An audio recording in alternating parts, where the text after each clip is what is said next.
अस्सलाम वालेकुम फ्रेंड। आज जो हम टॉपिक डिस्कस करने जा रहे हैं वो है रेड ब्लड सेल डिसऑर्डर्स के बारे में। तो रेड ब्लड सेल डिसऑर्डर के बारे में हम पहले से भी एक वीडियो लेक्चर अपलोड कर चुके हैं। तो ये दूसरा है, ठीक है, जिसमें हम पार्ट 2 में डिस्कस करेंगे थैलेसीमिया और पॉलीसीथीमिया वेरा। अगर आप लोगों ने हम ये पार्ट 1 नहीं देखा तो इनीमिया जो ना हमारा पार्ट 1 था, हमने जो ना इसके बारे में वीडियो अपलोड कर दी है। तो आपसे रिक्वेस्ट है, ठीक है, आप छोटे छोटे या बड़े भाइयों से रिक्वेस्ट है कि आप जाके उसको जो ना लाजमी देखें। तो हम अपने टॉपिक की तरफ चलते हैं। थैलेसीमिया एक्चुअली ये एक इनहेरिटेड ब्लड डिसऑर्डर है, ठीक है। इसमें ये होता है कि आपका जो रेड हीमोग्लोबिन है उसकी कंसंट्रेशन या उसकी प्रोडक्शन नॉर्मल नहीं होती, ठीक है। तो ये इनहेरिटेड, हमने बात की थी इनहेरिटेड ब्लड डिसऑर्डर है, मतलब ये कि ये विरासती है। तो ये वालिदैन से बच्चों में मुंतकिल होने वाली बीमारी है, ठीक है। और इसके में जो हीमोग्लोबिन की कंसंट्रेशन है, ठीक है, वो नॉर्मल मिकदार में वो प्रोड्यूस नहीं हो रहा होता। जब हीमोग्लोबिन नॉर्मल मिकदार में प्रोड्यूस नहीं हो रहा होता तो जो फिर क्या होगा, तो वो उससे ब्लड में यानी जो ऑक्सीजन है वो भी तो ट्रांसफ़र नहीं होगा दूसरे सेल्स को, ठीक है। हीमोग्लोबिन ही है जो ब्लड हीमोग्लोबिन ही है जो ऑक्सीजन को क्या करता है, ट्रांसफ़र करता है to the other parts of body. जब हीमोग्लोबिन में के मॉलिक्यूल्स में यानी उनकी तादाद में कम है, ये हीमोग्लोबिन कम है, तो क्या वो ज़्यादा ऑक्सीजन लेके जाएंगे? कम लेके जाएंगे ना। तो हम जो मुख्तलिफ़ किस्म के बॉडी के टिश्यूज़ हैं उनमें नॉर्मल मिकदार में ऑक्सीजन नहीं पहुंच पाता, ठीक है। तो इस वजह से जो ना मुख्तलिफ़ किस्म के डिसऑर्डर्स यानी होते हैं, उनमें से बोन डिफॉर्मेट्स है, ठीक है, स्प्लीन इनलार्ज है, हार्ट प्रॉब्लम्स हो सकते हैं, ठीक है। इसी तरह से growth and development delays in children. तो ये जो ना आपको थैलेसीमिया का एक जो ना इन्होंने एक ऐसा समझो एक स्लाइड ही आपको शो हो रहा है।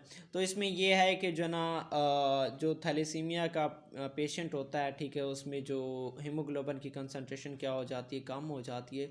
तो इस वजह से जो रेड ब्लड सेल की जो शेप है वो भी क्या हो जाती है, रिजिड हो जाती है, ठीक है। और दूसरी बात ये है कि वो कर्व्ड स्ट्रक्चर में आ जाती है, ठीक है। लेकिन नॉर्मल ये आपको नज़र आ रहा है जो ना ये राउंडेड जो ना एक स्ट्रक्चर होता है, ठीक है। लेकिन इसका क्या हो जाता है, ये जो ना एक कर्व्ड शेप में आ जाता है, कर्व्ड और रिजिड शेप में आता है। और इसमें ऑक्सीजन उसमें हीमोग्लोबिन यानी वो मालिक्यूल कम नॉर्मल होता है, इतना ज़्यादा नहीं नॉर्मल नहीं होता, तो कम होता है। तो इस वजह से उसकी जो स्ट्रक्चर है वो ऐसे हो जाती है। पॉलीसीथीमिया वेरा, ठीक है, ये भी एक ऐसा समझो ब्लड कैंसर है। और जो ये भी किसकी वजह से होता है, जीन म्यूटेशन, जीन में तब्दीली की वजह से है। ऐसा समझिए जेनेटिक डिसऑर्डर है, ठीक है। और इसमें आपका जो ब्लड है यानी रेड ब्लड सेल्स की कंसंट्रेशन बहुत ज़्यादा प्रोड्यूस होती है। और प्रोड्यूस कौन करता है, बोन मैरो। आपके जो बोन मैरो हैं वो क्या करते हैं, रेड ब्लड सेल की कंसंट्रेशन को बहुत ज़्यादा प्रोड्यूस करना शुरू कर देते हैं। तो इससे आपका जो ब्लड है वो क्या हो जाता है, थिक हो जाता है एंड फ्लो मोर स्लोली, ठीक है। और इस दूसरे चांसेस होते हैं कि आपका जो ब्लड है वो क्या हो जाता है, क्लॉट हो जाता है। तो अब देखो, इससे आप हार्ट अटैक भी हो सकते हैं या हार्ट स्ट्रोक्स भी हो सकते हैं।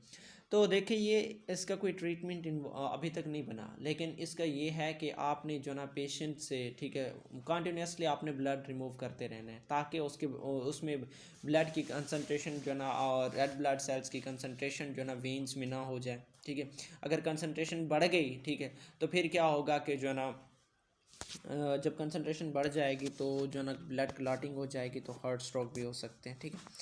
तो वैसे नॉर्मली जो ना पॉलीसीथीमिया का पेशेंट ज़्यादा से ज़्यादा 2 साल तक ही ज़िंदा रह सकता है। उसके बाद जो ना 2 साल के अंदर ही ऐसा समझो वो बंदा जो ना उनकी उसकी डेथ हो जाती है। तो ये जो ना पॉलीसीथीमिया आपको स्ट्रक्चर नज़र आ रहा है, ठीक है। नीचे नॉर्मल दिया हुआ, ऊपर लिखा हुआ है पॉलीसीथीमिया वेरा। इसमें मतलब ये कि आपकी जो ब्लड की कंसंट्रेशन है वो बढ़ जाती है, ठीक है, ज़्यादा ब्लड प्रोड्यूस होने लगता है। और रेड ब्लड सेल के जो डिसऑर्डर हैं उनके सिम्टम क्या हैं, ठीक है। फैटीग है, शॉर्टनेस ऑफ ब्रीथ है, ठीक है।